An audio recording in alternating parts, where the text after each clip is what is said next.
மேகலாக்கா 2 blouse தைக்கணும்க்கா. ஓகேப்பா, தைச்சிக்கலாம். அக்கா வீட்டில் தானே தைக்கிறீங்க, 50 ரூபா கம்மியாக வாங்கிக்கிங்கக்கா. இல்லப்பா, வீட்லயே தைக்கிறதா இருந்தாலும் இப்ப ரேட் அதிகமாயிருச்சு. அதைத்தான் நானே சொல்லணும்னு நினைச்சிட்டு இருந்தேன். ஏங்க்கா கடையிலேயே அதான் வாங்குறாங்க, வீட்டில் கம்மியாக வாங்கிக்கிங்களேங்க்கா. ஏன்பா வீட்டுல கம்மியா வாங்கிக்கோங்கன்னா, வீட்டுல என்ன செலவு இல்லாம இருக்குது? கரண்ட் பில் இருக்கு, என்ன கடை வாடகை எங்களுக்கு இல்ல, மத்த எல்லாமே இருக்குது இல்ல, எங்களோட உழைப்பு இருக்குது இல்ல. நீங்க பெரிய பெரிய விசேஷத்துக்கெல்லாம் பெரிய பெரிய கடையில கொடுத்து தைப்பீங்க.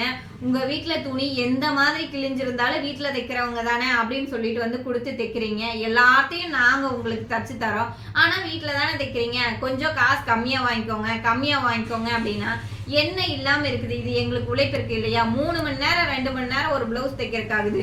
நாங்க உட்கார்ந்து மிஷின்ல தைக்கிறோம் அப்படின்னா எங்களுக்கும் ஷோல்டர் பெயின் வருது. எங்க வீட்டு வேலையெல்லாம் விட்டுட்டு தைக்கிறோம். வீட்டுல தானே தைக்கிறீங்க, நைட் கொடுத்து காலையில கொடுங்க அப்படின்னு சொல்லிட்டு காலையில 9 மணிக்கு ஒரு ஜாக்கெட் கேட்குறீங்க, காசு கூட கொடுக்காம வாங்கிட்டு போறீங்க. எது கேட்டாலும் வீட்டுல தானே தைக்கிறீங்க, உங்களுக்கு என்ன செலவு இருக்க போகுது? இதெல்லாம் ஒரு பெரிய காசா? அப்புறமா தர்றோம், ஒரு 100 ரூபா நாங்க தராம ஏமாத்திட்டா போயிடுறோம், வீட்டுல தானே அப்படிங்கிறீங்க. இதே கடையில போயிட்டு நீங்க பில்ல கொடுத்துட்டு வாங்காம வர முடியுமா? வீட்டுல தைக்கிறீங்க அப்படின்னா எங்களுக்கும் செலவு இருக்குது இல்லப்பா. நாங்களும் யாரையும் நம்ப கூடாது அப்படின்னு சொல்லிட்டு தானே வீட்டுல தைக்கிறோம்.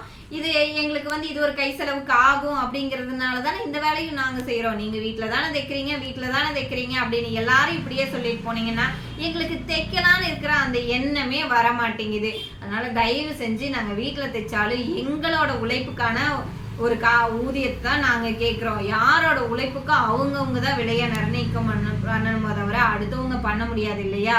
அதனால எல்லா பக்கமும் போனா நீங்க பேரம் பேசாம கொடுத்துட்டு வரீங்க. ஆனா வீட்டுல தைக்கிற எங்களுக்கு நீங்க எப்படிப்பட்ட துணியை கொடுத்தாலும் தச்சு தான் கொடுக்குறோம். நீங்க எப்ப எந்த நேரம் நைட் 12 மணிக்கு வந்தீங்கன்னா கூட உங்க துணியை தச்சு கொடுக்குறோம். எல்லா சௌகரியம் பண்ணி கொடுக்குற எங்களுக்கு மட்டும் நீங்க வீட்டுல தானே தைக்கிறீங்க, அட்ஜஸ்ட் பண்ணிக்கோங்கன்னு சொல்றீங்க.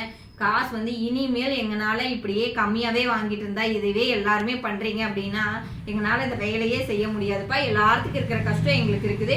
அந்த வாடகைக்காக தான் நாங்க கொஞ்சம் காசு கம்மியா வாங்கிக்கிறோம். ஆனா அதையவே நீங்க ரொம்ப கம்மியா பண்ணீங்க அப்படின்னா நாங்க என்ன பண்றது? அதனால இது வீட்டுல தைக்கிறவங்க இந்த மாதிரி எங்களுக்காக ஒரு வீடியோ போடுங்கக்கா அப்படின்னு கேட்டதுனால அவங்களுக்காக இந்த வீடியோ போட்டிருக்கேங்க.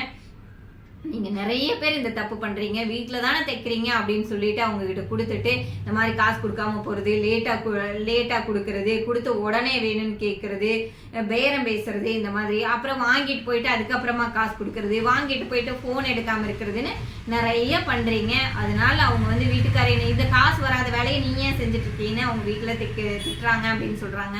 அவங்களுக்கு எனக்கு இதுக்கு மேல அடுத்த ஸ்டெப் போறக்கே எனக்கு இன்ட்ரெஸ்டே இல்லாம போயிருதுங்கக்கா அப்படின்னு சொல்றாங்க.